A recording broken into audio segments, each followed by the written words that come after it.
been so busy building the chicken domes up that I kind of neglected this lemon balm patch, let it get away from me a little bit, but there's still plenty of time to harvest.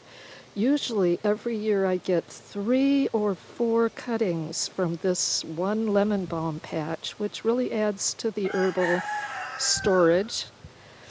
And lemon balm is one of the herbs that I put in the chickens' nesting boxes. They really love the smell, and it makes them feel safe and secure. So this is a key to happy chickens and happy people. We love the tea ourselves.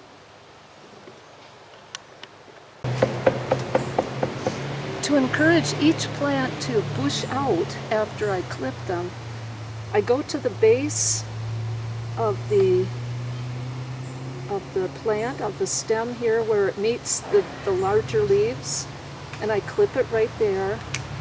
Now when this plant grows, more growth, it'll branch into 2 or more stems and give me a bushier plant and more to cut.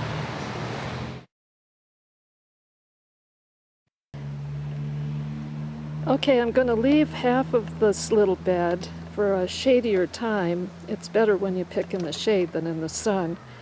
But this is what the plants look like after I've harvested down to, half to a third of the plant is still standing.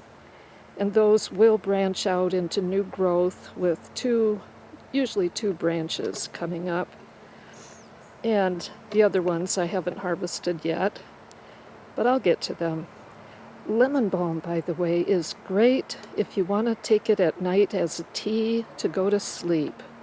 We've tried it for a number of years, and it does help people with insomnia to relax at night and get to bed.